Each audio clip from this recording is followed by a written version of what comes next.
Olá, pessoal, boa noite. Sejam bem-vindos ao segundo Comate. Estamos no segundo dia do nosso congresso. Eu vou me apresentar para os que ainda não me conhecem. Eu sou Michele Wada Monteiro.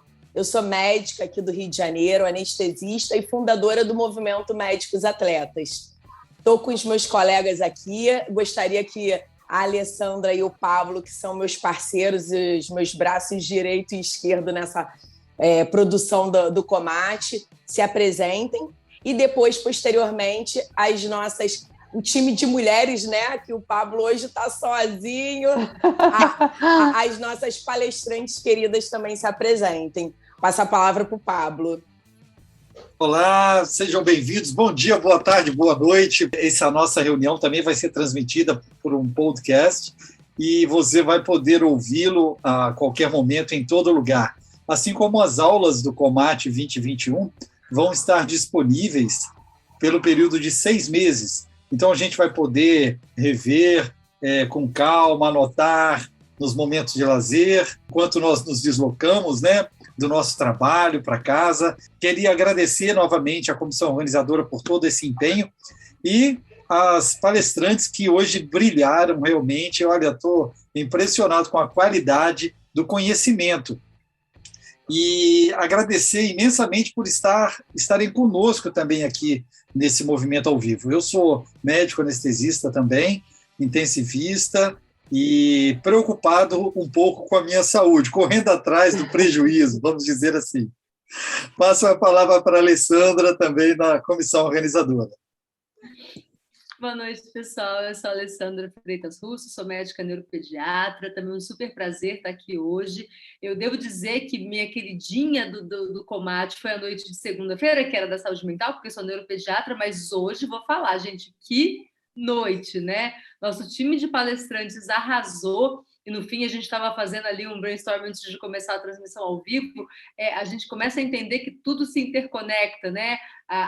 O estilo de vida com alimentação vegetariana, com plant-based, com saúde. Então, no fim, quando a gente pensa em saúde, e aí falando como neuropediatra, em saúde da infância, pensando numa vida adulta plena e especialmente numa velhice saudável, como tudo se interconecta. Então, acho que foi uma noite linda. E vamos lá, porque acho que a gente ainda tem muito para aproveitar desse restinho de noite aí.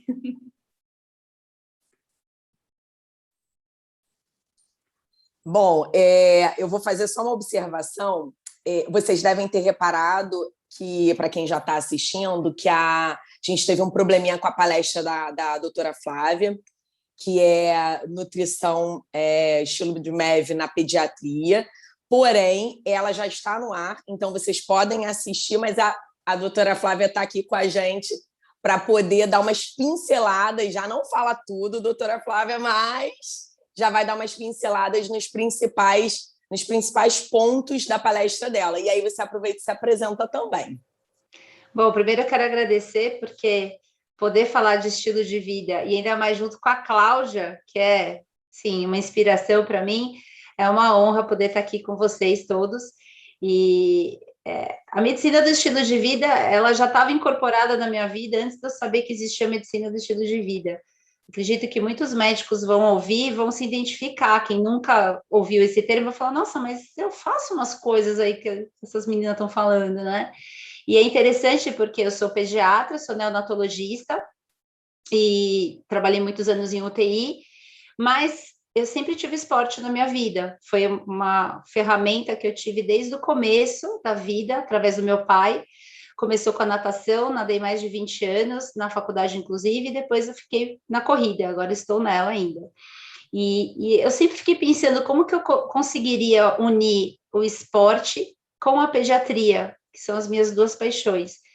E acho que eu estou encontrando esse caminho, estou no processo, estou fazendo a pós-graduação de Medicina do Estilo de Vida e Coach de Saúde no Einstein, vou prestar a prova agora no final do ano, e acho que é um tema que tem muito ainda para acontecer.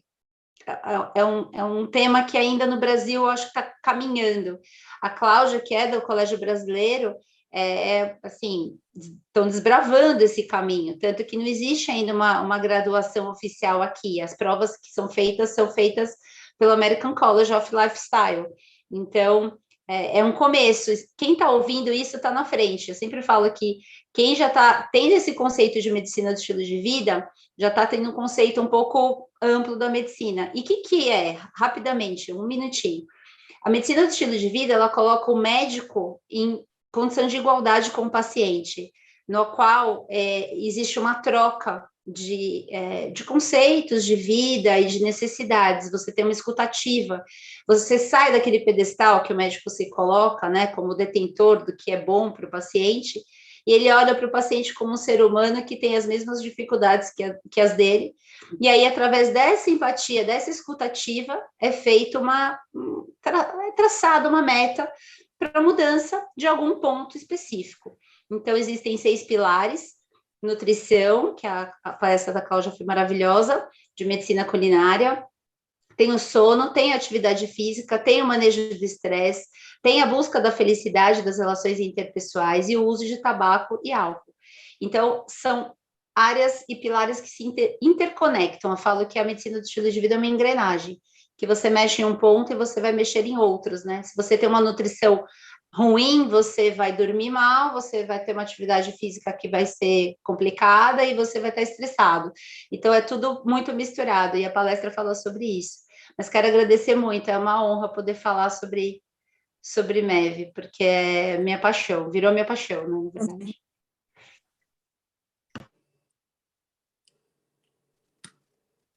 Bom, aí agora vamos passar a palavra para a doutora Cláudia, aproveitar que já está na linha MEV, e aí depois a gente passa para a Adri. Bom, gente, uma boa noite, né? Eu queria agradecer imensamente aí a comissão organizadora. Primeiro, pela iniciativa. A gente, como a Flávia está falando, quem desbrava sabe das dificuldades que são enfrentadas, né? Então, ontem eu vi alguém perguntando quantos inscritos, né? Então, essa é uma coisa que o tempo inteiro que a gente que está organizando algum evento, a gente fica com essa ideia, né? E é uma ideia realmente muito genuína, de tipo assim, quantos inscritos, mas quantas pessoas eu vou atingir com essa, não existe aí nenhuma conotação, eu sinto isso, né, comercial, e sim uma conotação de, puxa vida, quão importante que se eu conseguir atingir mais pessoas que se juntem a mim e que aumentem essa minha, eu conheço um pouquinho aí, né, o que a gente teve a oportunidade aí de se falar desde o ano passado, então o quanto que desbravador mesmo, né? O quanto que vocês são merecedores e o quanto que eu acho que o movimento dos médicos atletas ele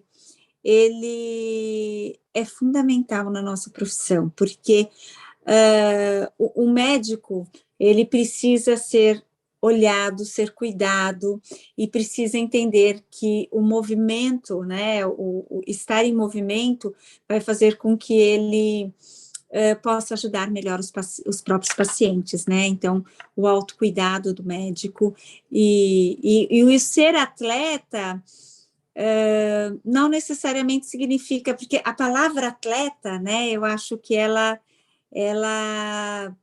puxa vida, mas eu não sou atleta, e eu realmente não sou atleta.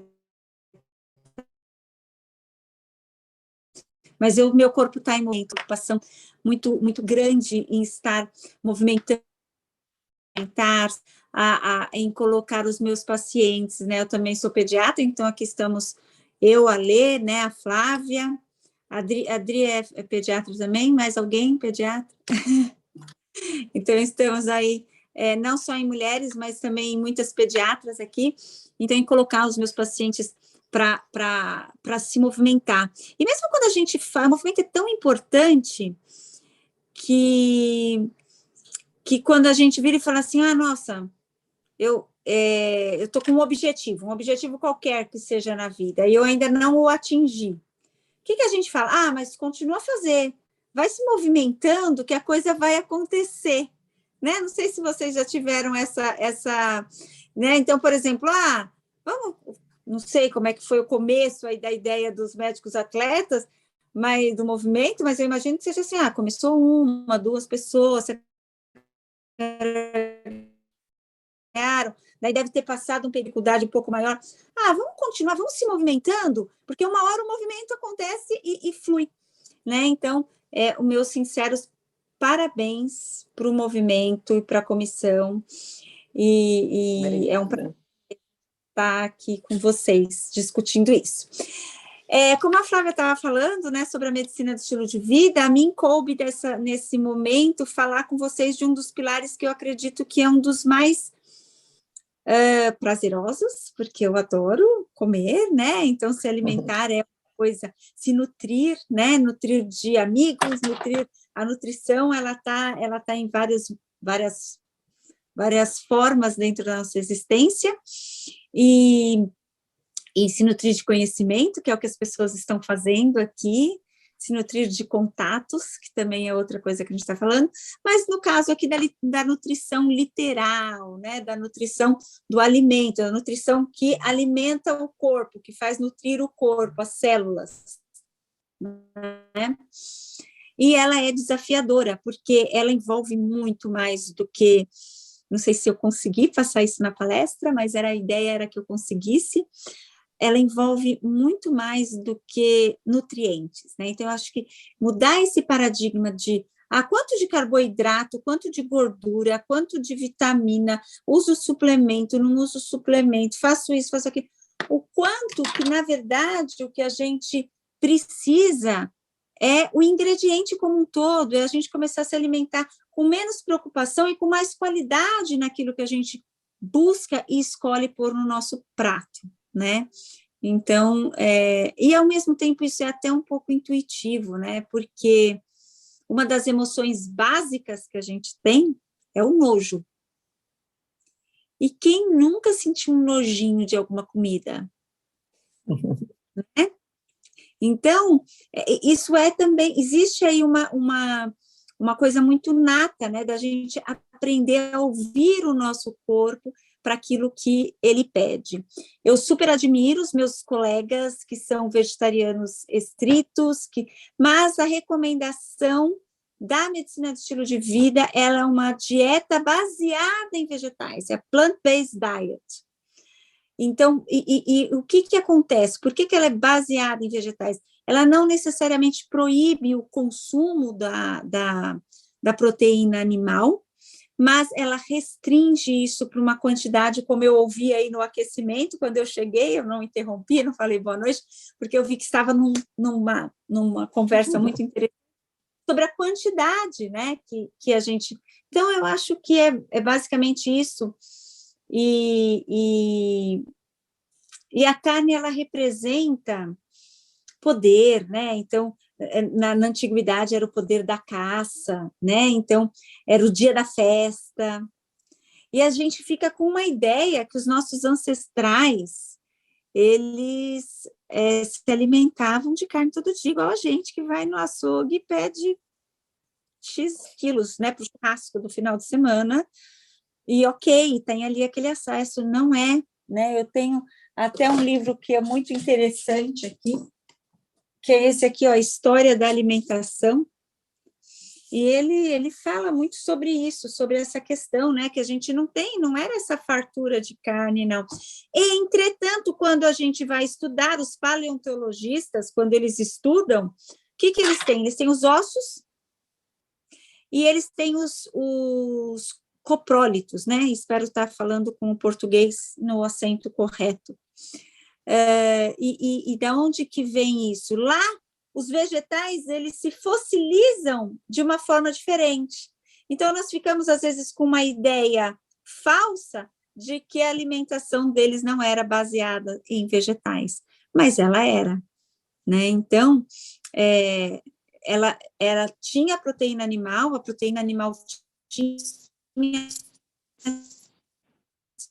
um papel importante. O alimento vegetal, ele tinha um papel extremamente rico também na saúde e na nutrição dos nossos ancestrais. E só para começar aqui o bate-papo, né, e já finalizando para ouvir todo mundo, Uma outra questão que eu acho interessantíssima em relação a isso é a diversidade.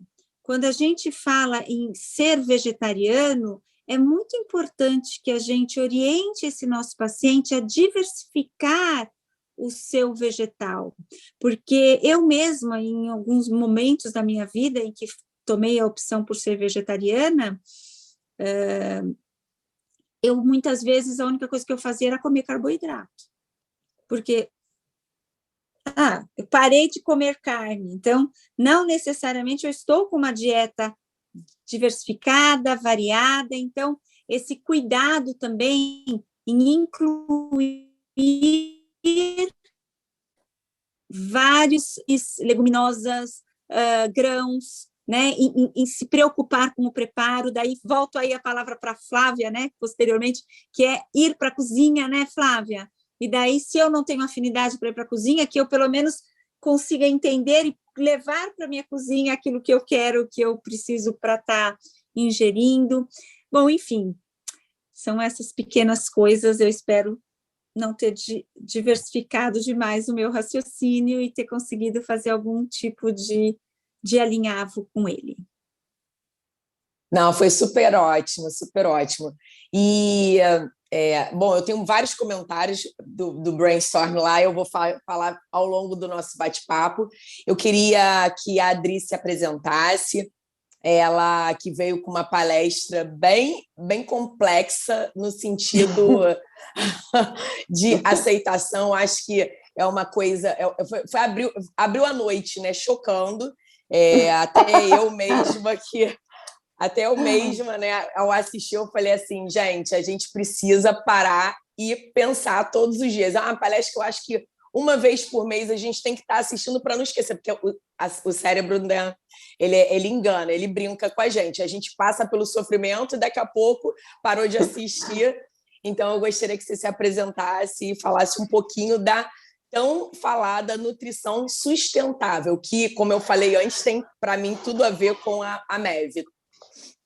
Então, meu nome é Adriane, eu sou nutricionista, tá? Eu sou bióloga de primeira formação também, então eu tenho mestrado em biologia celular e molecular. Opa! E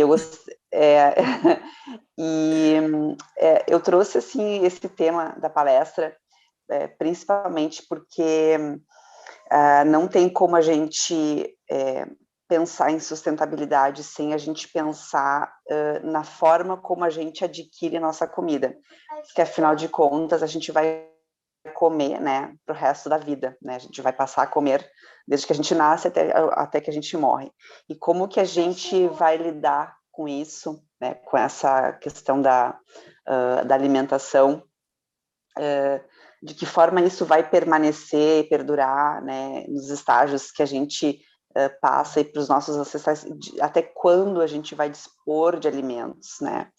E a nutrição vegetariana, para mim, ela entrou de susto, assim, foi um susto, né? Eu me tornei vegana faz mais ou menos 2 anos, tá? Eu me tornei vegana diretamente, eu não gosto desses estágios de passar, ou para mim ou não é ou não é. Eu tive um problema muito grave de colesterol no início de 2020, e eu me dei, graças a Deus, parei nas mãos de um médico maravilhoso, um cardiologista, que ele me falou, olha, tu tem que parar, né, tu tem um problema de saúde que não é um problema familiar, mas que tu tem 2 opções, ou tu cuida da tua alimentação, ou tu usa uma estatina. E aí eu disse, não, eu como nutricionista tenho total habilitação para montar um prato, né, porque é bem como como a Cláudia falou, né? Não é só tirar a carne do prato. Quando tu tira um alimento que te fornece todos os tijolos que tu precisa para o teu corpo, tu precisa colocar nesse prato de volta de outras fontes esses tijolos. Então, de que forma eu vou conseguir melhorar minha saúde, não afetar o planeta, não tornar isso até sustentável para mim, porque muitas vezes a gente pensa, tá bom, o veganismo ele é mais um estilo de vida, né, onde tu acaba não usando nada, nem cosméticos, mas daqui a pouco tu tá num lugar que não tem o que fazer. Então, eu sempre penso que o sustentável não pode se tornar insustentável, né? Tu pratica tanta sustentabilidade que daqui a pouco nem tu consegue lidar com isso, né? E para mim, assim, foi muito gratificante falar sobre isso, porque eu estudei muito, não é uma coisa muito fácil, não é uma tarefa fácil. Eu trabalho com nutrição comportamental, então para mim foi um paradigma. Eu tive que primeiro me doutrinar, a entender tudo o que estava acontecendo, para depois passar isso para os meus pacientes. Então, eu tive que estudar pra caramba. Foi a pandemia que eu fiz 2 pós-graduações em nutrição vegetariana e fiz milhares de cursos para conseguir passar para o meu paciente que ele não precisa se tornar vegano. Eu atendo todos os tipos de pacientes, mas para eles entenderem que a forma como eles estão comendo está tudo errado, o que a gente acha. Hoje eu coloquei uma caixinha no meu Instagram, foi muito engraçado, porque eu coloquei uma foto do meu prato, uma menina me mandou uma pergunta, mas eu não estou enxergando a proteína no teu prato. Meu prato tinha farofa de lentilha, tinha feijão e arroz, e ela não estava enxergando a proteína no meu prato. Então, assim, é a forma como a gente aprendeu, e ninguém está errado, né? Até na própria faculdade de nutrição a gente não tem esmiuçado isso, a gente tem uma leve ideia do que é uma nutrição vegetariana ou das estratégias, ou até às vezes eles abordam como estratégia, tu pode passar uma semana sem carne, mas não pode ficar sem. Então é muito complicado, porque as pessoas que têm às vezes até uma deficiência, até o médico manda parar com essa bobagem de não comer carne e vai comer carne de novo, não é bem assim, né? Então foi muito legal, foi muito rico para mim, e trocar ideia com pessoas que estão na mesma mesa comigo, que defendem os mesmos ideais. Eu só acho que eu estou abalando mesmo de ter adotado esse estilo de vida. E fico muito satisfeita mesmo de conseguir assim, chegar nesse estágio da minha vida podendo ainda fazer alguma coisa por mim, pelo meu planeta, pelos meus pacientes, e pelo menos assim, pelo menos que nem a Michelle falou, é um impacto muito grande. Já cheguei abalando, para estremecer mesmo. Se a pessoa vai adotar ou não vai, pelo menos ela vai ficar com uma coisinha na cabeça, pensa assim, meu Deus, mas ela falou aquilo, tá bom. Aí ela vai dormir, ela acorda. Então, assim, um dia sem carne já reduz um montão de problemas para ti e para as outras pessoas, né? Então, é muito rico, né? O assunto é muito rico, é um assunto que rende. Verdade. Rende bastante. E eu terminei de ver aqui que, para chegar ao time feminino, chegou a doutora Juliana Santos, que apresentou a palestra da nutrologia no atleta idoso, né? E é um assunto assim muito, muito importante, porque cada vez mais a gente vê os pacientes envelhecendo e buscando um envelhecimento saudável. Então, a alimentação no idoso também é uma alimentação que tem que ter algumas características, né? E aí eu gostaria que a Ju se apresentasse, a Ju que é seguidora do movimento há muito tempo, que, olha, eu vou criar, gente, um campeonatozinho, olha o spoiler aí, uma coisa que eu tenho uma vontade é criar um campeonatozinho entre os seguidores. E eu acho que a Ju e a Michelle, eu acho que a Mi não está na mesa, mas ela deve estar assistindo a gente, a Mi Manzini. Cara, as duas são muito parecidas. São as que mais marcam. E aí eu vejo a Ju e falo, caramba, é impressionante. Mas voltando, Ju, se apresenta aí.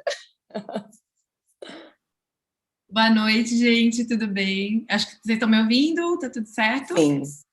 Ótimo. Eu sigo realmente médicos atletas, acho que desde o comecinho, né? E esporte é minha paixão, né? Esporte e a nutrologia são minha paixão mesmo. Quanto mais, se eu tivesse mais tempo, eu praticava mais mesmo. Hoje em dia, eu estou atendendo, graças a Deus, muito paciente mais velho que está procurando qualidade de vida, e eles estão tendo... A informação é tudo, né? A gente hoje em dia vê... a gente é muito visual. E a gente vê pessoas que, antigamente, quando a gente via a pessoa de 50, 60 anos, a gente já achava que era mais velho, né? Já tinha aquela aparência envelhecida. E hoje a gente vê pessoas que têm 50, 60 anos e estão inteiras, né? Então, as pessoas acabam tendo outro perfil para poder seguir, né, de estética até. Eu nunca acho que estética seria o principal, mas infelizmente é o que mais atrai, né, as pessoas, é ficar com aquela estética, e eu uso isso como um gancho para poder trazê-la para o que eu quero, que é fazer com que ela tenha qualidade de vida, para que aquilo não seja provisório, né? E, infelizmente, hoje em dia, uma coisa que eu vejo muita dificuldade, né? Eu que trabalho com nutrologia, talvez quem também apresentou a palestra, eu vi que até agora a Adriane falou de veganismo, até depois vou fazer um ganchinho nisso, porque foi muito interessante o que ela falou. Os modismos, eles atrapalham muito a gente. Então, o Instagram, parece lá uma blogueira que resolveu que vai fazer uma dieta X, e hoje em dia a gente tem blogueiros também mais maduros, e eles não têm um comitê de ética, não tem um conselho para seguir, e eles acabam passando uma desinformação e os seguidores acabam seguindo aquilo, né? Então não é saúde, é estética, é o suplemento que está sendo vendido, é o que eles querem passar de produto. Então a nossa dificuldade é o quê? É convencer o paciente que ele até pode usar aquilo, mas vamos ver se aquilo se encaixa no dia a dia, se ele tem necessidade e se aquilo não vai atrapalhar no estilo de vida dele, né? É mostrar que a blogueira ou o blogueiro, né?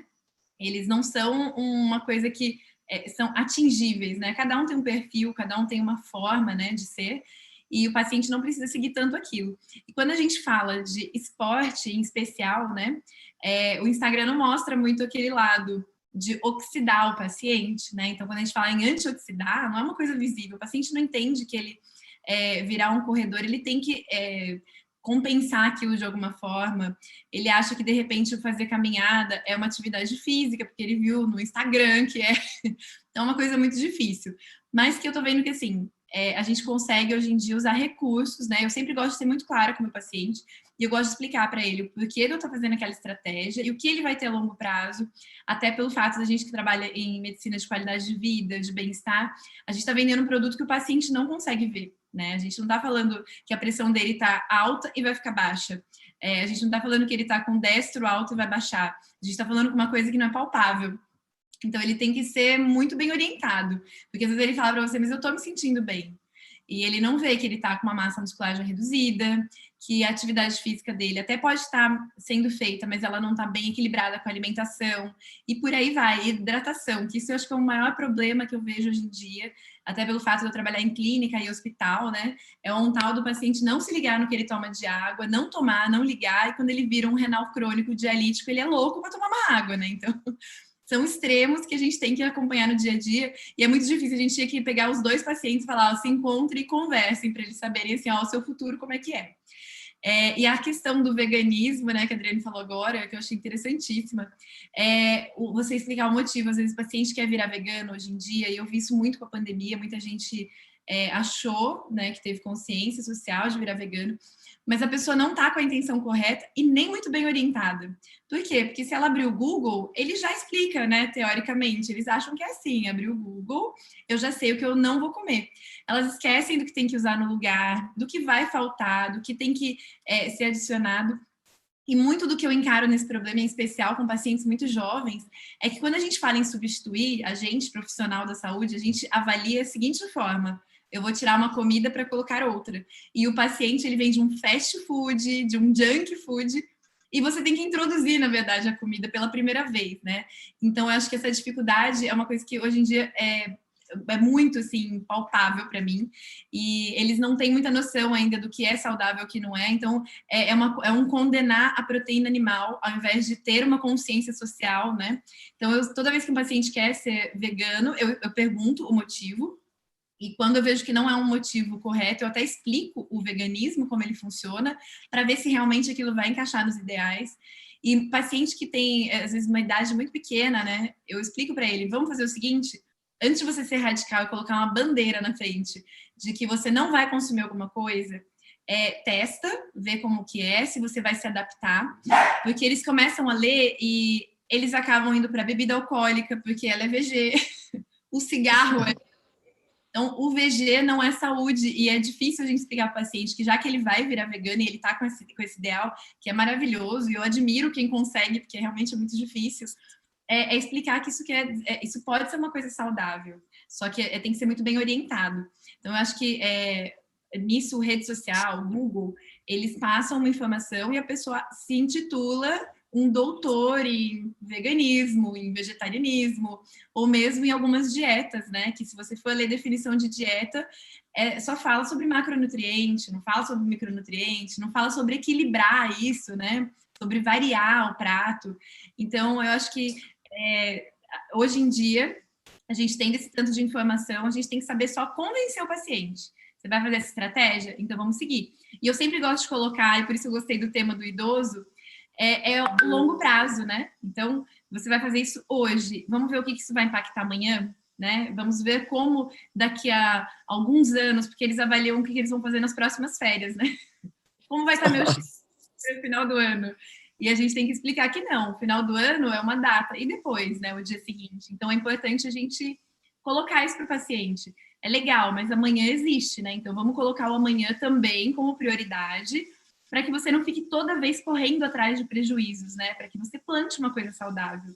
E acho que uma coisa que eu sempre prezo também no meu consultório, e até por isso, antes eu nem postava muita coisa, porque não dava muito tempo, e hoje em dia eu tento postar algumas coisas, porque o paciente, ele vê que você faz alguma coisa, e ele fala, nossa, mas você trabalha, faz as coisas e consegue, então é possível, né? Então você vai falando, exato, você tem que comer, você tem que treinar, você tem que descansar. Mas, doutora, você faz essas coisas? Sua olheira tá gigante, né? Eu te vi comendo sei lá, um Big Mac numa segunda-feira. Eles acabam vendo e aquilo serve de exemplo ou até de provas contra você, né? Eles acabam jogando isso para você. Então, eu sempre coloquei na minha cabeça que o que é saudável para o meu paciente tem que ser saudável para mim. Então, eu começo por mim, começo por dentro da minha casa. E até pelo fato de eu ter um marido que não segue nada de atividade física, eu sei da dificuldade que é. Quando a gente estuda e a gente coloca na cabeça que vai fazer, assim como a Adriane falou de fazer o veganismo, eu acordei um dia para fazer, quando eu comecei a fazer nutrologia esportiva, eu nunca tinha comido ovo na minha vida. Porque minha mãe tinha o que você falou, cara de nojinho para comida. Então ela fazia, ela olhava e ela passou isso muito pra gente. E quando eu comecei a fazer nutrologia esportiva, eu falei, eu vou acordar amanhã, eu vou ter que comer ovo e alguém vai ter que ganhar, ou eu ou ele.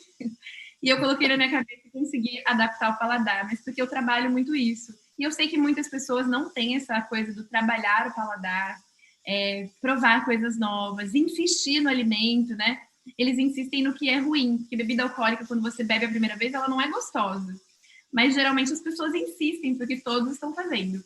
E com comida é muito difícil, porque você não vê todo mundo comendo salada, você não vê todo mundo comendo grãos, você vê todo mundo comendo aquele fast food.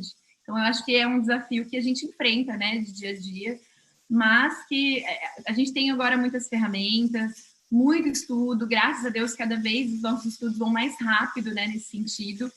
E eu acredito que um dia a gente ainda vai ter como expor para o paciente de uma forma até mais clara, né? Quem sabe até o Instagram não vire colaborativo com a gente, né, para isso. Eu acho que deveria ter até um termo de responsabilidade para essas pessoas que usam a imagem e usam, né, a influência que tem para passar coisas que vão contra o que a gente vê que é saudável, né?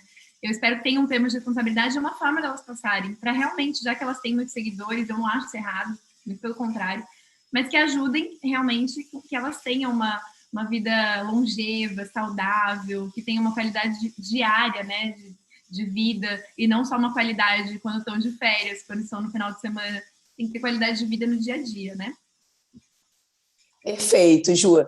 Eu realmente, assim, tô muito eu assistindo as palestras e conforme a gente vai assistindo e vai vendo que são peças que uma palestra encaixa na outra, tem a da Tati também, que não está aqui na mesa, né? Então, assim, da mesma maneira que a gente começa abre o dia falando sobre nutrição sustentável e saudável, né? E aí você começa a falar da nutrição e da medicina do estilo de vida. E a gente começa a ver que isso vai desde a criança até o idoso. Ou seja, eu estou muito, muito feliz mesmo, porque eu tive essa mesma sensação ontem e eu estou com a mesma sensação hoje, porque conforme eu fui assistindo, eu falei, gente, isso encaixa nisso, que encaixa nisso, que encaixa nisso. Eu falei, perfeito. Né? Então, é uma informação de muita qualidade que a gente consegue dar. E, assim, vocês que trabalham diretamente com esse assunto, eu imagino, que aí era o assunto que eu estava falando nos bastidores, e eu já vou passar para as perguntas, mas eu imagino quão difícil não vocês estarem conseguindo mostrar a importância da nutrição saudável, da nutrição sustentável, porque engloba, vai muito além do só a relação médico-paciente. Eu estava falando exatamente por que meus filhos, por exemplo, têm aula de sustentabilidade, de preservar a água, tudo, e nunca ninguém fala nada sobre a nutrição. São questões. Outra, assim, a ideia não é polêmica, não quero polêmica, né, mas é só um desabafo mesmo, que é um assunto que eu sempre fico angustiada. Por que, por exemplo, eu moro num bairro aqui no Rio de Janeiro, e a minha rua, que é aquela avenida gigante das Américas, que quem conhece, eu já contei mais de 10 fast foods e mais de 20 farmácias. E aí eu falo, Senhor, o que está acontecendo? Está tudo errado. E é um bairro que é perto da praia, que eu vejo todo mundo correndo. Então, assim, é uma briga de cachorro grande. É uma briga com indústria farmacêutica, indústria alimentícia, contra o governo, contra muita coisa, né? Então, a Cláudia até falou que, às vezes, a gente fica nesse movimento, nessa luta. Eu fico nessa conscientização dos médicos. Quanto mais antigo, aí pega a Ju. Eu imagino o quanto não deve ser difícil. Meu avô mora comigo há alguns meses. Eu imagino o quanto não é difícil, porque eu fico ali todo dia. É o meu filho, eu adotei, eu fico ali todo dia. Vou, garrafa d'água, come, tem que comer, porque eles comem menos. Então, assim, são várias lutas, né? Então, é uma temática muito rica do dia de hoje. Todas são, claro. Mas a de hoje, assim, eu vejo as pecinhas se encaixando. Eu queria saber da Lei e do Pablo se tem já alguma pergunta aí para as meninas. Olha, não tem nenhuma aqui, mas eu queria já fazer primeiro o apontamento. Nós estamos falando aqui para médicos, né? Como introduzir uma dieta saudável se eu pelo menos passo horas e horas e horas dentro de uma sala operatória, de um centro cirúrgico. O que é que tem para hoje? Café e pão. Esse é um grande desafio, né? De uma forma sucinta, assim, tá? O que eu posso falar para o médico? Melhore a sua alimentação assim. Posso fazer Tem que levar marmita, não tem jeito. Eu acho que é um caminho, assim, é uma organização. Acho que a Juliana ia falar agora, mas assim, eu acho que cozinha, pensando em nutrição, ela é sinônimo de organização. Só. Por quê? Né? Só. Por quê? Porque sua organização. Porque você tem que ter uma visão da sua semana. E aí, a partir daí, você vai no supermercado, vai no hortifruti, você vai se organizar naquela semana, às vezes até no mês, dependendo, tem gente que tira o domingo para cozinhar, enfim. Eu sempre penso o seguinte, Pablo, a maioria das pessoas gourmetiza tudo, né, na alimentação. E isso gera um entrave para as pessoas ficam achando que é difícil, que não vai conseguir, que não vai dar certo, ou que é ruim, não, vegano é coisa ruim, não tem carne, porque tem todo esse conceito, né, de que tem que ter a carne, porque senão não vence na vida, se não tem um bife no prato. O brasileiro tem isso, né, tem que ter a carne, senão parece que é um derrotado, né, engraçado. E então, assim, é muito complicado.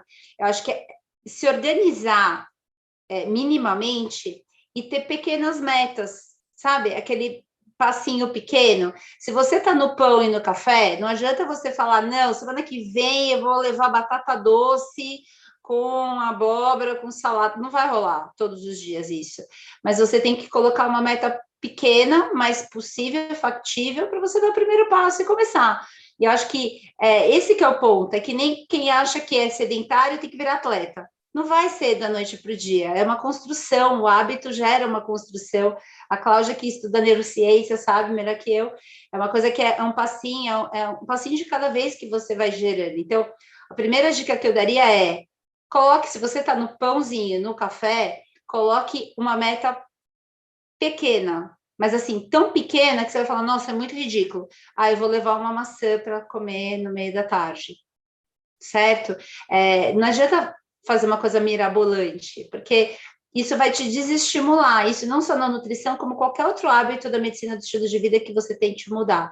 Se você está sedentário, zero atividade física, e você fala, não, semana que vem eu vou todo dia na academia 1 hora, você não vai. Vamos ser realistas, você não vai.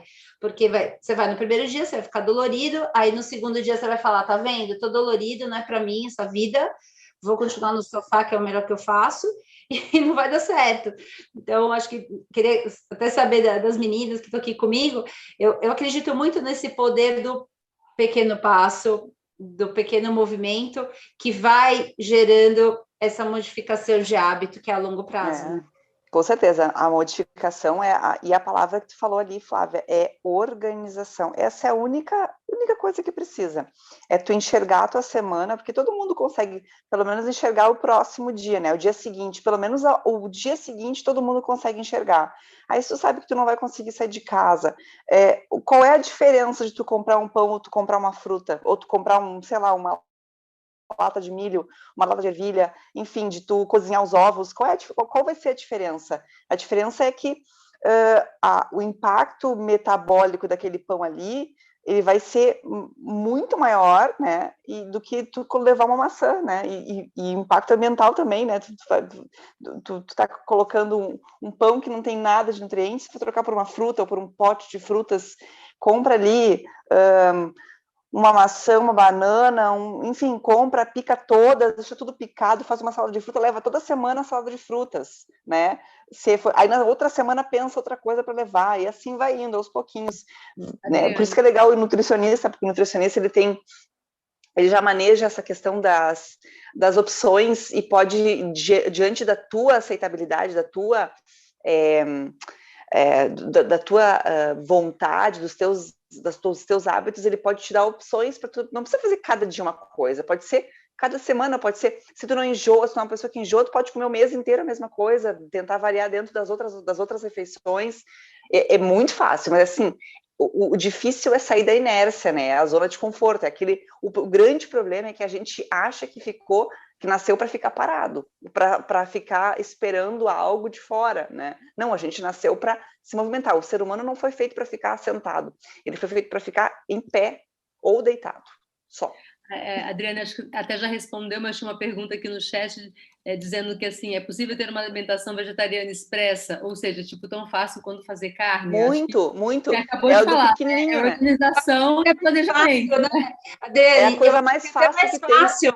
Até porque levar carne tem que ficar com geladeira. Até porque alimento de origem animal precisa de geladeira. Então vai levar uma lata de milho, uma lata de ervilha, vai levar uma fruta, vai levar, enfim, coisas vegetais, vai levar um pote de tomatinho, cenourinha. Aí as pessoas, não, mas isso não vai matar minha fome. Já experimentou levar um pote de cenoura, de alface, de tomate, de abobrinha? Ninguém nunca experimenta, mas fala com muita propriedade, né? Então, assim, tem como ser expresso. Não precisa ser o suprassumo da limpeza, da comida limpa, fora de, não quero conserva. Não, mas começa com a conserva, começa com o que é mais... conserva, né? Vida. E começa com isso e depois passa aos pouquinhos, é que nem a Flávia falou, um pouquinho de mudanças, cada dia eu posso ser um pouquinho melhor. Como que eu posso melhorar esse milho aqui? Eu posso começar a comprar milho e fazer em casa o milho e levar o milho na espiga, ou posso, enfim, coisas assim, dando exemplo mais simples, mas dá para ir aos pouquinhos melhorando aquela mudança, ela pode ficar cada vez melhor. Deixa eu... Opa, imagina, a palavra é sua. Quem não, que ia falar? Não, eu ia falar assim, essa questão toda, primeiro, eu concordo 100%, né, com o que a Flávia e com o que a Adriane estão colocando, e eu queria acrescentar duas coisas, né, uma é a consciência. A partir do momento que você tem a consciência, você já vai tentar fazer já é o primeiro passo, né? Eu acho que entra até nas questões aí de medicina comportamental, que olha, em que momento em que eu estou preparado para essa mudança, né? Então, ir fazendo com que essa consciência caminhe. Na hora que você tem a consciência, você começa a pensar na organização e você começa a pensar na solução para aquilo que te impede de atingir o seu objetivo, né? Afinal de contas, você tem aquele objetivo. E na hora que você, de uma certa forma, prioriza esse objetivo. Então, isso é uma questão individual. Ao mesmo tempo, a questão do Pablo, ele envolve outras coisas, que é o ambiente em que nós estamos, daí eu acho que a Adriane talvez surfa melhor nessa, né, beba melhor aí dessa fonte, que realmente não existe preocupação com o ambiente de salutogênese para qualquer profissional. Nós médicos só somos mais uns, como, né, em várias empresas, não tem lá um lanchinho que pode ser saudável. Tudo bem que eu posso levar minha maçã, mas pode ser substituído ali por uma cesta de maçãs, né? Que seja a maçãzinha lá, aquela da turma da Mônica, que está ali lavadinha e pronto, que você pega e que você come. Enfim, existem uma série de... Eu acho que existe uma cultura mesmo, né? Eu acho que a gente vai cultivando aquilo que é mais fácil, porque parece que é mais fácil desembalar do que descascar, mas não é, né? Porque o caminho mais fácil nem sempre é o melhor, né? Ele talvez leve você a caminhos mais tortuosos, a caminhos mais difíceis. Então, eu acho que sim, que vale a pena a gente advogar mesmo em prol disso, em fazer pequenas mudanças no nosso ambiente de trabalho, né? Nós, como médicos, né, no movimento que é médico, que é para o profissional da saúde, o quanto que a gente precisa criar ambientes que favoreçam a ação em direção à saúde, porque se a gente fizer isso com a gente, vai ficar muito mais fácil a gente falar para o paciente que é fácil, que é desafiador, mas que vale a pena, quais são as dificuldades, né, como acho que foi a Ju, alguém que falou sobre o marido, enfim, quais são as dificuldades que a gente, que antes de qualquer coisa somos seres humanos, também enfrentamos. Se você não enfrenta nem na atividade física nenhuma coisa, talvez você enfrenta no sono, enfrenta no estresse, enfrenta... Nós estamos aqui, ou às vezes você tem umas cascas de banana, dá umas escorregadas, ou tem o incontrolável, o imponderável, existem uma série de... Nós somos matéria finita, né? O que a gente propõe aqui é que essa finitude ela seja prazerosa, ela não se derreta em uma sarcopenia além daquela que vai ser a que os anos vão nos dar de presente, junto com maior ganho de sabedoria, enfim, né? Eu acho que são essas coisas, eu acho que são questões sempre muito amplas e mais fáceis do que a gente imagina, mas nem por isso menos complexas, né? Então, o que é a gente agora no nosso evento, no congresso do Colégio Brasileiro, se eu não me engano, foi um carioca também, o Cláudio Gil que disse, mas pode ser que eu esteja confundindo aí os nomes, mas falando isso, que às vezes a medicina, o que é a medicina de alta complexidade? A medicina de alta complexidade, elas são os exames de ponta, e claro que isso é alta complexidade, são as medicações, é o quimioterápico que vai mexer lá uma imunoterapia, ou também é alta complexidade fazer a mudança de comportamento. E o quão complexo é fazer a mudança de comportamento? Eu acho muito mais complexo mudar o comportamento do que fazer uma ressonância. Eu acho muito... E sabe uma coisa que eu pensei que você falou, Cláudia? Assim, fizeram as pessoas acreditarem que desembalar, você vai economizar tempo, porque você vai fazer mais rápido, mas na verdade você está perdendo tempo, porque você está dividindo anos de vida desembalando, né? Então, acho que essa questão da indústria é forte. Eu não acredito muito em extremismos, sempre acho que o caminho do meio é o melhor, e como a Juliana falou, eu acho que é muito mais da inclusão. Eu acho que a MEV tem muito mais isso, da inclusão de alimentos, do que a demonização de um alimento. Eu sempre dou esse exemplo meu, gente, porque assim, eu adoro bolo. E eu cresci, minha mãe fazia bolo, vendia bolo, eu vendi bolo na faculdade, porque a gente não tinha grana. Sabe quando eu vou parar de comer bolo? Nunca. Jamais eu vou parar de comer Nem bolo. Eu não vou parar de comer bolo porque eu gosto de bolo de fubá. Eu gosto de bolo simples, bolo de fubá, de chocolate. Mas eu nunca vou. Pode vir um nutricionista do céu falar, né? Desceu aqui na Terra, eu vou falar, beleza, vou continuar comendo bolo. Só que eu não preciso comer um bolo inteiro, né? Eu posso comer um pedaço, eu posso fazer um bolo com, né, com uma farinha integral, eu posso mudar. E assim, esse é o ponto. As pessoas acham que tem que ser uma coisa extrema e não precisa. Você tem que só acrescentar. Tanto que dentro das causas de mortalidade, de impacto de dieta na mortalidade no mundo, o primeiro é excesso de sódio e depois do segundo item até o 10º é falta de ingesta de alguma coisa. Então, a gente tem que bater o martelo na falta de ingesta. Você vê um gaúcho falar para mim que cresceu comendo churrasco, sabe quando que esse cara vai parar de comer carne? Nunca. Em vez de eu ficar lá detonando ele que ele come picanha toda semana, eu tenho que falar para ele, olha, amigo, você come fruta? Não, não come. Vamos tentar incluir e desencana da picanha. Imagina com o que eu lido, hein? Eu sou gaúcha. Isso que eu ia falar agora. Eu sou gaúcha. Tira o churrasco. Não é fácil. Não é fácil. Eu ia falar como é que a Adri faz.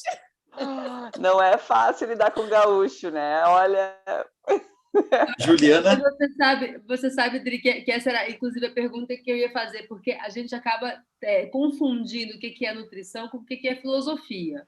Né? Eu sou vegetariana por questões filosóficas. Como você falou, você pode ser um vegetariano que come mal, né, que come lasanha de queijo todo dia, e isso não é saudável, né? Então, você tem a questão filosófica da não violência, e isso é outra coisa, e a gente acaba fazendo juízo de valor disso. Eu sou melhor porque eu não como carne. Gente, sempre faço essa comparação. Hitler era vegetariano, Gandhi comia carne. Então, não tem a ver com valor, é pessoal, minha filosofia. Agora, a minha pergunta era, o impacto da gente fazer pequenas modificações, como você citou na sua palestra, a segunda sem carne, uma refeição vegana, tem impacto na sustentabilidade, às vezes muito maior do que você ser um vegetariano que joga a latinha de Coca-Cola pela janela do carro. Exatamente. Ou até, por exemplo, assim, tu vai num lugar... se tu tem a opção de comprar alguma coisa que seja vegana e tu vai e compra, isso já é uma grande mudança. Tu tá no supermercado, tu tem a opção de comprar um shampoo que não faz teste em animais, tu tem a opção de comprar alguma outra coisa que tu vai usar, enfim, que tu vai ter o embalagem ali, mas que tu já diminui grandemente o impacto por não estar patrocinando empresas que fazem sobrecarga de produtos de origem animal no mundo. E isso tudo é sustentável, né? Aproveitar, porque assim, eu trabalho com aproveitamento integral dos alimentos. Aqui em casa, casca não vai fora de jeito nenhum, né? Casca de banana eu faço hambúrguer, eu faço pão, eu faço... A gente falou disso ontem, né, Michele? De receitas com folha de cenoura, com casca de banana. Isso, casca de melão. A gente faz... Aqui em casa a gente não joga... Aqui não tem quase lixo orgânico, né? O lixo que tem, infelizmente, é de embalagem que a gente compra. Mas, assim, isso é sustentável, porque de um alimento que tu tá pagando pelo peso dele, tu tá jogando quase a metade dele fora, né? Então, tu acaba usando aquilo que tu não vai jogar fora para reverter em alimento para ti também, porque fazer pão de casca de banana, tu não tá jogando a casca da banana fora. Fazer um creme com casca de melão, tu não tá jogando. E fazer o leite da semente do melão, tu também não tá jogando. Então, tu tá comendo todo o alimento, né? Então, isso também vale muito a pena pensar, né? E aprender, e é por isso que eu fiz a gastronomia vegetariana. Só pontuar uma coisa, dentro do que o Pablo falou, que eu acho que tudo isso é bem interessante, mas como eu tenho muito paciente cirurgião, e eu trabalho muito com eles, né, que dentro do hospital eles são meus parceiros diretos, acredito que você seja cirurgião, né, Pablo, pelo que eu entendi. Não, anestesistas. Sou pior, sou anestesista. Pior, a gente mora dentro do centro cirúrgico, né? E uma coisa que eu entendi, assim, eu sempre gosto de colocar assim, eu tenho meta que é possível e eu tenho meta que é real. E meta possível para cirurgião, anestesista ou para a equipe que seja de enfermagem, que trabalha dentro de um centro cirúrgico, é um tempo que é muito corrido e que é difícil você modificar. Eu, quando comecei a trabalhar eu sempre gostei de testar, né, em mim algumas coisas de mudança de alimentação. quando eu fiz o teste de jejum intermitente ou jejum mais frequente, muita gente me criticou. E o meu teste era justamente para este público, porque você já faz um jejum intermitente, então eu só dava um jeito de orientar qual que era a melhor forma.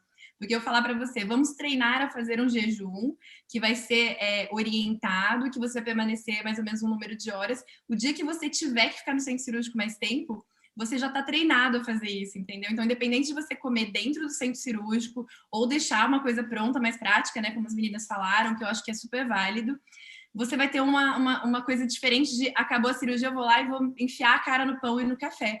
Porque você sabe que você está num jejum previsto, né? Então, eu sempre tentei colocar assim, então você não consegue fazer as refeições? Tudo bem. O jejum já faz parte da sua vida, a gente só vai dar um jeito de orientá-lo para que ele fique da melhor forma. E anestesista cirurgião, assim, pelo menos na minha experiência, né? Desculpa, minha cachorrinha tá aqui. Dentro da minha experiência, eu vejo que o jejum hoje em dia funciona melhor. Porque eu ensino eles a fazer. Eu tenho uma nutricionista que trabalha comigo na clínica, ela dá as melhores opções dentro do que eles têm no hospital ou dentro do que eles podem levar, né? Parte de alimentação eu não me meto, né? Que eu sei que cada um tem uma forma de comer, até dentro do pessoal que não faz comida, que quer pedir comida. A gente hoje em dia tem algumas opções até saudáveis. Elas orientam isso e a gente treina o paciente a fazer jejum. Eu sempre treino isso nos dias que o paciente nem está dentro do centro cirúrgico, porque se ele não conseguir fazer, ele vai acabar comendo. Mas a partir do momento que o seu organismo estiver adaptado, você não vai sair loucamente atrás de um pão a hora que acabar. Então, você vai conseguir segurar, ou para ir para casa comer, ou para chegar no conforto né, e comer. Então, você vai ter uma coisa que já faz parte da sua vida, só que ela vai estar de forma saudável, né? Mi, tem 2 comentários aqui no chat. Um é da Ju, que deu uma palestra maravilhosa ontem, falando da questão da organização, que sem organização não tem possibilidade de ser saudável, porque viver dá trabalho, mas compensa a qualidade da longevidade, e dando os parabéns a todo mundo.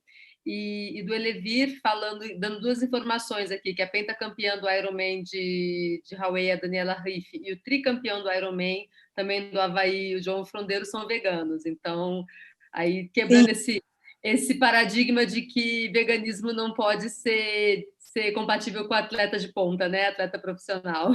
Sim, tem aquele documentário da Dieta dos Gladiadores, não sei se todo mundo aqui assistiu, eu acho que impacta bastante as pessoas, sabe? Porque eu já pedi para vários pacientes assistirem, né? E o meu marido, que é cirurgião e adora carne, depois que ele viu o documentário da Dieta dos Gladiadores e deu ficar falando por causa da pós-graduação, ele ficou meio abalado, assim, mexeu com ele e a gente... O meu também. A gente nunca comeu muita carne vermelha, mas a gente comia. Meu filho mais novo adora, o Pedro, de 8 anos. E a gente reduziu muito, assim, muito mesmo. Tipo, assim, tá uma vez por semana, assim, e ele tem dia que eu brinco, né? Eu vou pôr a coisa, ele falou, não, no meat, não quero carne e tal. Eu falo, eu nunca imaginei, eu tô com 25 anos com ele, eu nunca imaginei que você fosse reduzir. Impactou muito ele, sabe? Assim, porque é contra fatos, não argumentos, né, gente? Então, assim, quando você vê o documentário, você vê aqueles atletas e os dados, depois você vai estudar, você vai atrás, você vai ver. Você fala, gente, é o que eu estava falando, a gente estava falando nos bastidores, gente, quando você vê uma coisa, não tem como desver. A partir do ponto que você viu, ouviu a informação, é o que a Adriane falou, Verdade. Você fica pensando naquilo, né? Por mais que você acha que não concorda, mas você fala, puxa, mas tem sentido, né? E aí você... Só que as pessoas não se dão conta que um documentário é feito de dados reais, as pessoas acham que é filme. Muitas pessoas não sabem o que é um documentário. As pessoas não se dão conta. Ou eles pegam... eu já vi muitos médicos, né? O pessoal da low carb, que é do bife, ovo e bacon no prato. Isso, para mim, para eles é low carb. Low carb é bife, ovo e bacon, tá? Para mim é vegetais de baixo amido, mas tudo bem. Então, esse pessoal, eles começam a fazer uma deslealdade, eles pegam informações estatísticas para mostrar que não é ruim tal dado, mas eles não falam o que é bom, entende? Então, o fato de tu não gostar, de tu querer, por exemplo, fazer uma dieta low carb, não é que tu precisa excluir os vegetais do teu prato e colocar bacon, ovos e queijo no prato. Tu pode comer bacon, ovos e queijo e colocar os vegetais, e tá tudo errado, eles estão colocando, assim, eu vejo, assim, uma desinformação. Mas a Ana falou, né, tá difícil, tá complicado, absurdo, né? Tá muito difícil, tá bem difícil. Em relação a isso, eu acho que existe o seguinte, para mim, o que melhor fala sobre isso é o artigo do David Katz, que ele compara as dietas, as várias dietas, e daí ele verifica o que une as dietas. Então, ao invés de a gente ficar, a minha dieta é a melhor, a minha forma de viver, como alguém disse, é a melhor, e nós, como seres humanos, temos a ideia disso, né, de levantar a nossa bandeira, e ali ou a nossa bandeira para os mais que se sentem inferiorizados é a pior ou é a melhor, né? Então, não tem melhor e pior, não tem, né? Não tem, e o que é bom para mim, às vezes não é bom para você, né? No mundo runístico tem muito isso, né? O que é bom para mim tem que ser bom para todo mundo. E uma coisa que eu... Flavinha, não é nem assim o que é bom para mim, o que é para você. Existem coisas que são capazes de unir todas essas dietas e que percorrem por todas elas e que levam ao objetivo comum que a gente está querendo, que é o seguinte, que é fazer com que a pessoa diminua o processo inflamatório, diminua a quantidade de alimentos inflamatórios. E o único nutriente que faz isso é o butirato, né? E o butirato a partir do consumo de fibras vegetais. Exato. A gente consome a produção de butirato. Exatamente. Então, o que a gente tem que fazer? Nós temos que ampliar, incluir, né? Então, várias vezes, acho que a Ju falou, a Flávia falou, a Adri também, essa questão da inclusão dos alimentos vegetais, né? Então, tem que incluir realmente fibras e vegetais, tem a questão da microbiota, tem a questão da inflamação, tem a questão dos fitonutrientes, e reduzir ao máximo que você puder as proteínas animais, não precisa excluí-las, se isso é importante para você, se isso é o seu bolo, não precisa excluí-la, mas automaticamente, quando você é igual na bolsa, né? Na bolsa, ou cabe chega uma hora que sua bolsa enche. Daí, se você quer colocar uma canetinha que seja, você tem que tirar alguma coisa dali. Então, isso vai acontecer com o seu prato, com o seu apetite, com a sua, né? E começar a perceber, porque a gente fica muito... Não, Mariana, então eu sou melhor ou eu sou pior, ou não, imagina, isso aí você vai ficar flácida porque você não come proteína animal, seu colágeno vai para o pé, só, né, vai ficar tudo ruim porque você não tem uma proteína, e não existe isso, existe que a pessoa tem o direito de escolher o que ela vai colocar no prato dela, e nós, como profissionais da saúde, temos o dever de mostrar para eles o que, dentro dessa escolha, tem um potencial de levá-lo a uma vida mais saudável, né? Então, e isso é igual, isso nas várias dietas, o David mostrou, para mim é um trabalho muito bem feito, muito bem escrito, e que me tranquiliza, sabe, no atendimento do paciente, me tranquiliza para eu respeitar o meu paciente, para eu poder me debruçar sobre o meu paciente de uma forma muito menos demanding, porque nós médicos somos chitas, né? É assim, não é assim. Então, exato. Talvez... Tive uma experiência de trabalhar com 2 hospitais de SUS, né, que tentaram introduzir a nutrologia, inclusive para pacientes que tinham idade alta, e a gente vê muito essa realidade do coloca carne, tira carne com opção, né? E a gente esquece a população que nem tem essa opção, e a gente está num país que tem essa realidade muito maior do que o contrário. E as pessoas que não têm esse consumo de carne, a gente é cultural, né? A carne é o centro do prato, a carne é o principal, é a mistura em algumas regiões, eu que sou de São Paulo. A mistura. E, assim, parece que aquilo ali é a parte mais importante, e o resto, se tiver, ótimo, se não tiver, tá tudo ok. E a maioria da população que é mais pobre, a gente acaba não tendo uma noção, e vamos falar que a informação, se não chega para quem não é leigo, imagina para a população que é leiga, né? Então, é passado que falta coisa no prato delas. Ou pior, né? Se vocês forem olhar a cesta básica, tem salsicha, tem linguiça. Era melhor que não tivesse e que a população tivesse, de repente, um acesso maior a uma proteína não animal ou até uma suplementação do que colocar um embutido, uma coisa que vai acabar até piorando a saúde dela e não melhorando, mas aquilo é considerado para a pessoa que pega como um centro do prato, né? Uma salsicha. Nosso feijão com arroz é lindo, né, Ju? Nosso feijão com arroz é muito rico nutricionalmente, né? E aqui no sul, eles estão colocando na cesta básica soja, proteína de soja texturizada, né? E aí tem muito mito em relação à soja e as pessoas não se dão conta disso. Então, quando tu vai argumentar, quando tu vai conversar com alguém, as pessoas, soja. E aí, quando tu pergunta para a pessoa o que o teu gado come, tu sabe o que a tua vaca que tu come, que está no teu prato, tu sabe do que se alimenta? Ela é tão rica, tão maravilhosa, que eles dão para a vaca, para o gado comer a soja. Então, se o gado pode comer soja, se desenvolve bem e tem uma boa corpulência, por que nós não podemos comer soja? Porque para nós é ruim, mas para o gado não é? Então, se a gente come o gado que comeu soja, a gente é o quê? A gente é uma recicladora, somos recicladores, é isso? É que a gente cai naquela coisa, quando acho que apareceu aquele suco, se não me engano, ADES, a soja começou a ser condenada a partir daquele ponto.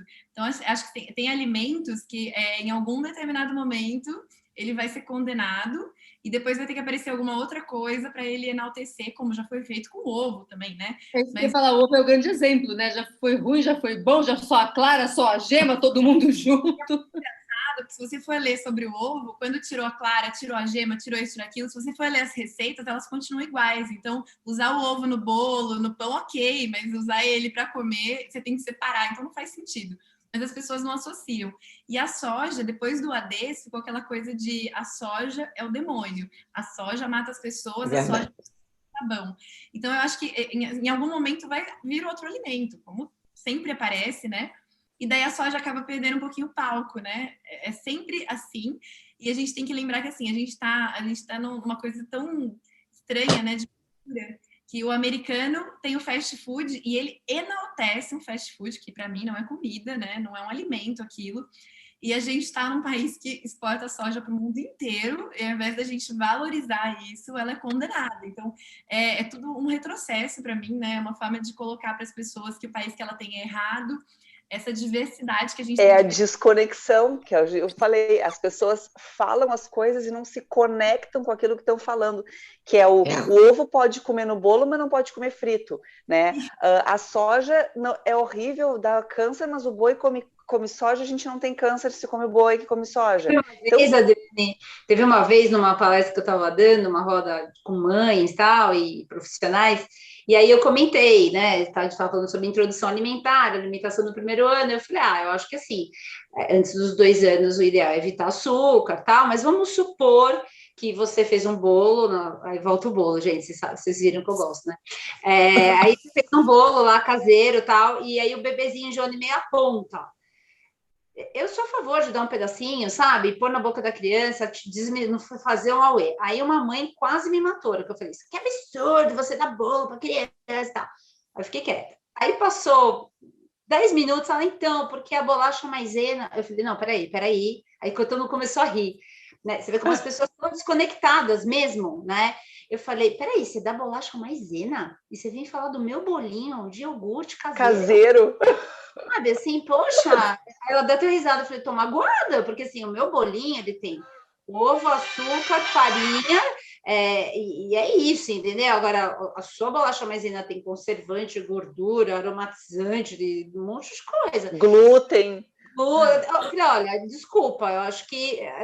E você vê que a pessoa, ela não percebe a incoerência dela mesma, né? Então, assim, as pessoas não olham, elas ficam só bitoladas numa informação, não pode dar açúcar, e não vê que está dando uma coisa pior ainda, né? Então, é muito doido isso, é complexo.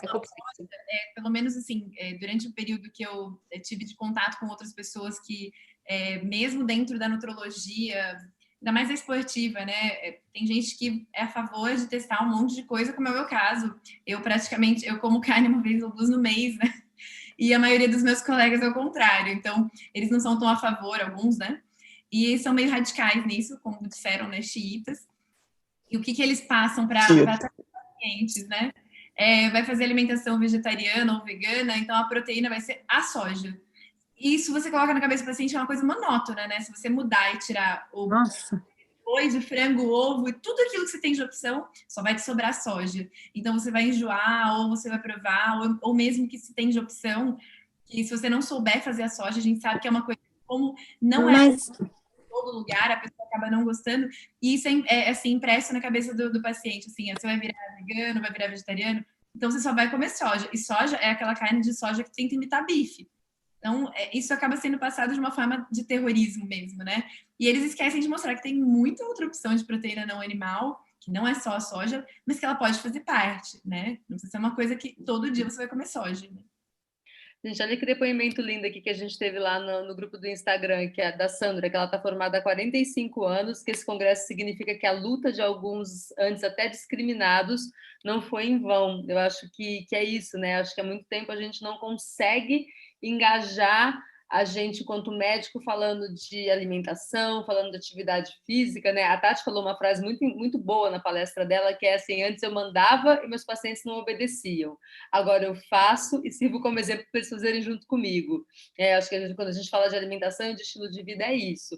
A gente, como médico, nutricionista, profissional da saúde, a gente tem que fazer junto, né? A gente tem que mostrar o que a gente faz, inclusive as nossas humanidades, o que a gente não consegue fazer, e a gente caminhar junto, né?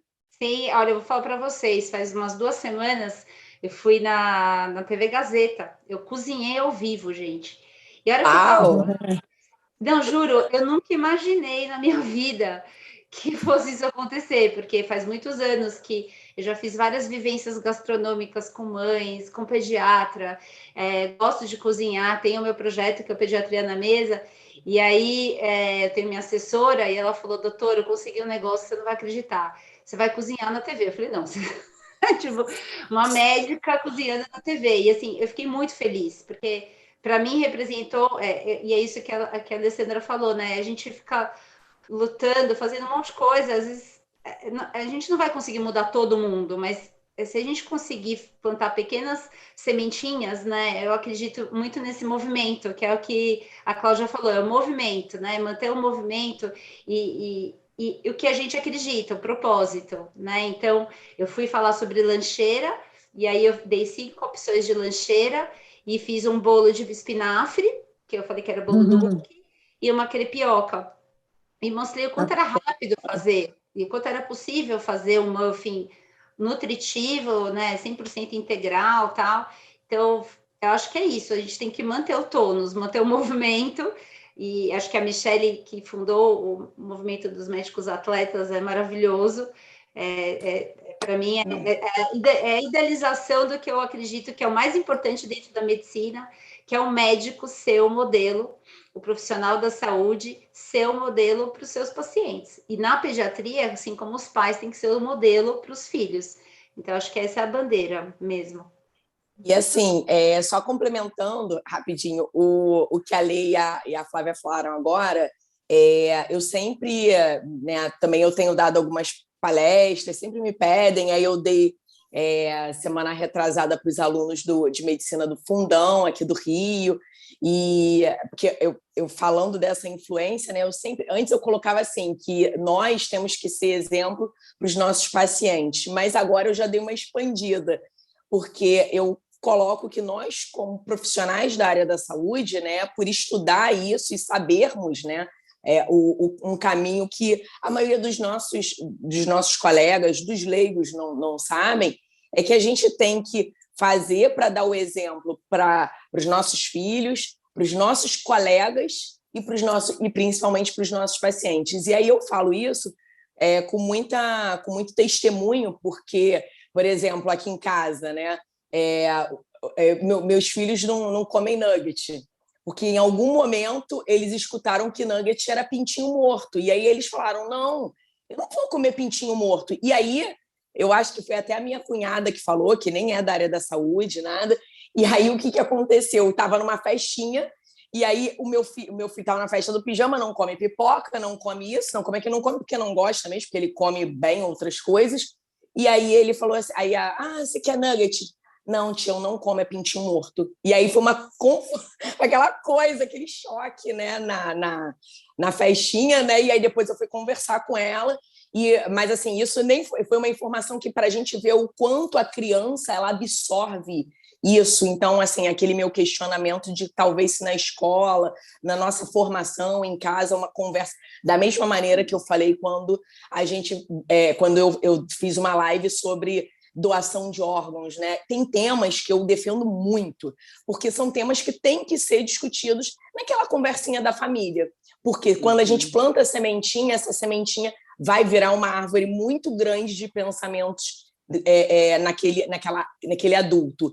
E a outra questão também, por exemplo, refrigerante. Minha filha tem 9, meu filho tem 7, vai fazer 8 e nunca experimentaram refrigerante. E aí o refrigerante eu abomino mesmo. Eu parei de tomar, graças a Deus, há muitos anos.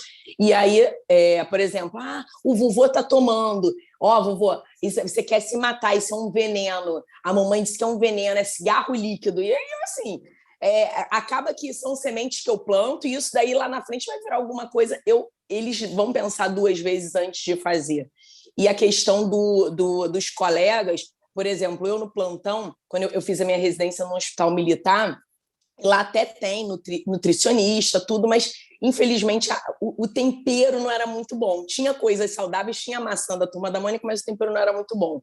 Aí eu falei assim, cara, não tenho condições mais de comer essa comida, eu vou começar a levar a marmita, vou me preparar tudo, e aí eu fiz exatamente isso. Foi graças a Deus que eu parei de comer McDonald's nessa época.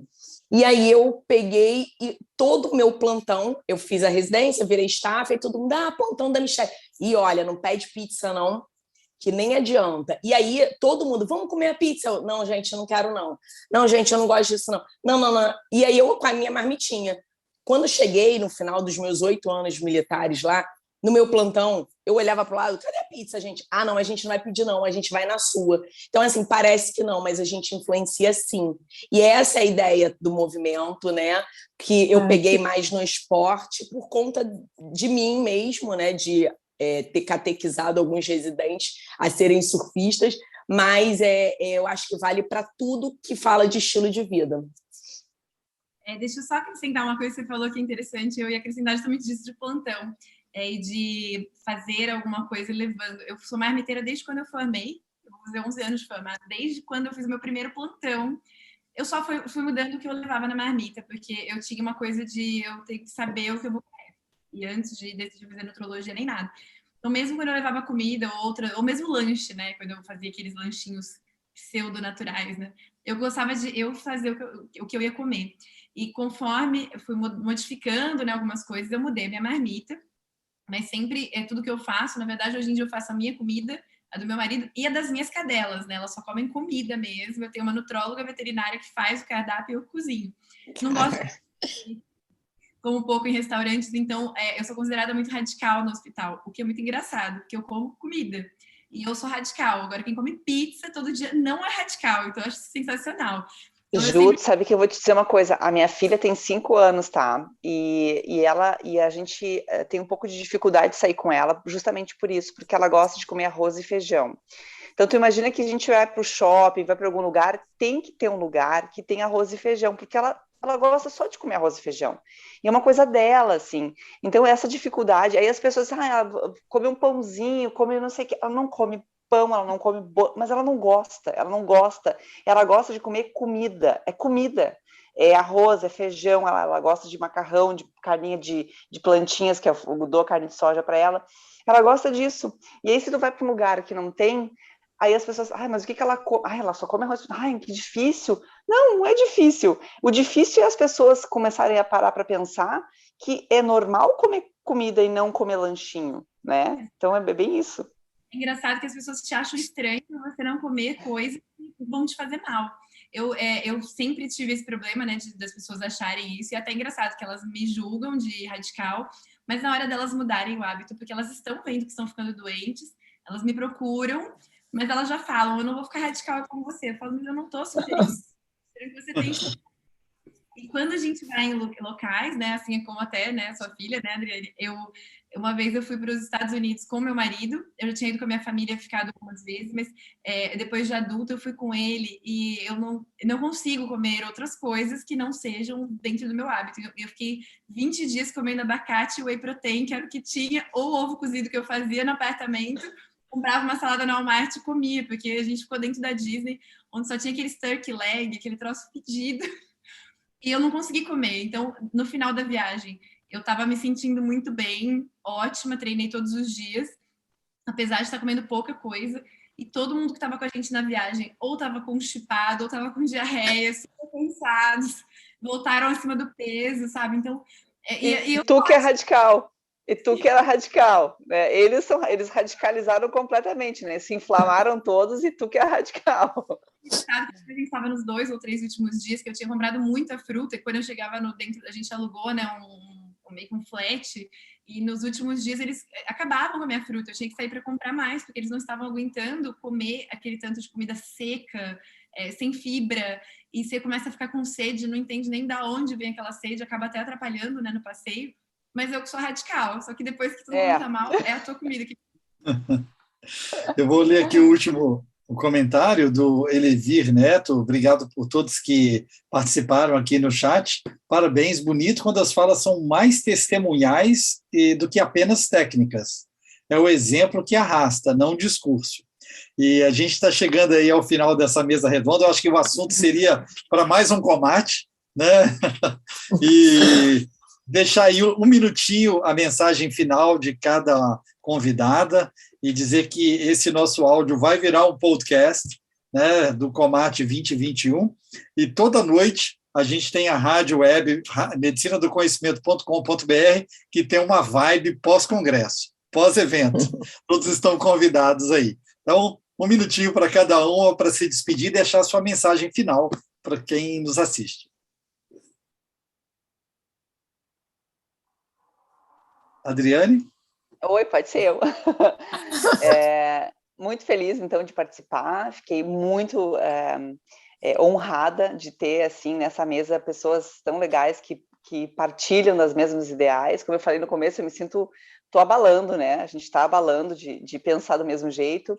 E nada mais justo de a gente estar aqui hoje discutindo isso, porque acredito que todos, né, aqui que estão falando têm propriedade, né? A gente sempre fala, eu sempre falo dessa palavra, ter propriedade. É que nem a Ju falou, testar as coisas para poder mostrar que funciona é a melhor forma da gente ensinar.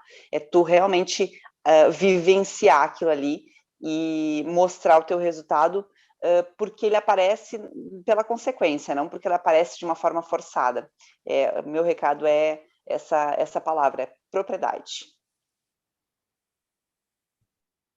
Bom, eu acho que o meu recado é: se cuidem, sejam modelos para os seus pacientes, olhem para vocês com o mesmo carinho, a mesma preocupação que você tem com seus pacientes. Eu sempre falo isso no consultório, a máscara de oxigênio do avião.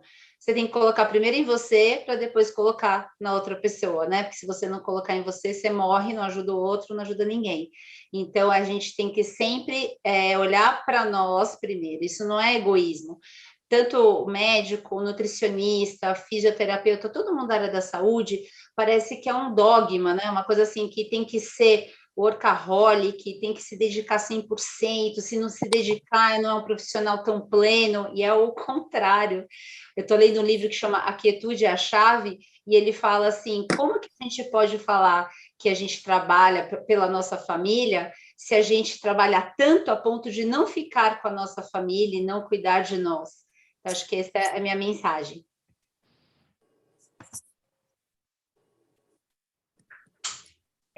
Eu queria agradecer o convite de vocês e foi muito agradável não só participar do congresso, assistir, eu não consegui assistir todas as palestras, mas vou assistir depois e conversar aqui com vocês hoje e ver realmente que muitas pessoas, além de mim, partilham disso, né, de começar por si mesmo. Infelizmente, a gente está na área da saúde, a gente sabe que a maioria das pessoas não toma esse cuidado, né, de se cuidar e passar isso para o paciente. E eu acho que o que fica de recado é isso, a gente está se cuidando e a gente está com uma população envelhecendo, e quem envelhece saudável, quem envelhece melhor, se destaca, tem mais chance, né, de seguir adiante. Então, quem sabe a gente envelhecendo saudável, a gente consiga cada vez mais colocar isso na cabeça das pessoas, né? Que dá para a gente viver cada dia com qualidade, viver bastante, mas viver com qualidade cada dia que a gente tem. E para isso a gente tem que se preocupar não só com a parte financeira, que hoje em dia eu vejo que é a prioridade de todo mundo, mas a gente tem todo um resto, né? A gente tem 24 horas no dia, e se a gente souber distribuir bem, dá tempo da gente comer saudável, dormir bem, se estressar com alguém que seja, ganhar dinheiro e aproveitar esse dinheiro, né? Senão a gente vai deixar esse dinheiro para quem, né? A gente vai ficar doente e vai gastar depois tudo em remédio. Então, melhor a gente ter uma preocupação agora do que depois a gente ter uma preocupação muito maior, que é de tentar ficar vivo, né? Daí já não é qualidade de vida. É tentar ficar vivo, tentar respirar, tentar fazer o rim funcionar um pouquinho. Então, tentar a gente levar ao máximo a nossa saúde. E obrigada, viu, gente? Bom, eu queria mais uma vez agradecer, né, toda a comissão organizadora, agradecer o convite, agradecer a paciência que, de certa forma, vocês tiveram com a gente, comigo em especial, e falar que existem vários desafios, né? Eu acho que a gente tem enfrentado alguns desafios, obviamente que tem a pandemia e desafios pessoais também, e a palavra que me vem é ressignificação e esperança. Então, se eu tivesse, assim, eu saio daqui dessa bate-papo com ressignificação e esperança, né? E eu queria deixar essa mensagem, esperança, e vocês do Comate trazem muita esperança de que... Travou? Oi? Voltou. Voltou? Não, queria dizer que é isso, que eu acho que o movimento de vocês trazem essa esperança, né, de que alguém está olhando para que os médicos, os profissionais de saúde se movimentem, se cuidem, e o objetivo, ele é melhorar a saúde desse profissional, mas é atingir todo um universo, né, então, para mim, vocês... Sabe negócio de tiro ao alvo, assim, arco e flecha? Vocês estão ali, ó, certeiro, no centrinho do alvo, sabe? Tiro ao alvo. É isso aí. Parabéns.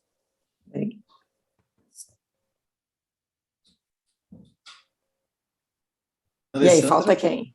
Ali. Acho que todos falaram. Então, pode falar ali, depois eu falo. Então, rapidamente, só para agradecer, acho que foi uma noite muito interessante, acho que a gente tem que desmistificar essa coisa da nutrição, que é aquela dieta que você passa um cardápio para o paciente e ele tem que comer aquilo gostando ou não gostando, porque é bom para ele. Acho que a gente sempre chega no caminho do meio, a gente pode respeitar a individualidade de cada um, e as palestras de hoje serviram para mostrar que a nutrição vai muito além de um cardápio escrito num papel. Então, meninas, muito obrigada pelo convite, por terem aceito o nosso convite. Acho que vocês abrilhantaram e muito o nosso congresso, e amanhã estamos aí de novo. Verdade, Alê. Bom, gente, primeiramente, eu gostaria imensamente de agradecer a todos os palestrantes, porque se não fossem vocês, se não fosse a comissão organizadora, se não fosse cada ajudinha que eu tenho, porque eu sou sozinha em tudo, eu faço tudo nos meus meios tempos, e a cada tempinho, a cada mês, a cada ano, o movimento ele vai tomando um formato, né, por esse caminho do alvo que a Cláudia falou. E mais uma vez, muito obrigada mesmo, porque graças a vocês tudo isso está acontecendo. Mas eu vou dar um recado, é um recado que vem me angustiando já, né? E angustiando que eu digo no sentido de querer colocar para fora. Meu recado vai para todos os pacientes. Eu sempre falo para os médicos, né? Mas eu quero começar a chamar a atenção para isso. O meu recado vai para todos os pacientes, e quando eu falo pacientes, não são os pacientes não médicos ou não profissionais da área de saúde. São todos os pacientes que incluem nós. Nós também somos pacientes em algum momento da nossa vida. A gente está aqui martelando o tempo todo que a gente passa pelas mesmas dificuldades que todo mundo. E por que eu dou esse recado? Porque eu vejo que cada vez mais, eu me formei, já tem alguns anos, eu me formei em 2008, eu vejo que cada vez mais os pacientes, eles são orientados, eles buscam o conhecimento.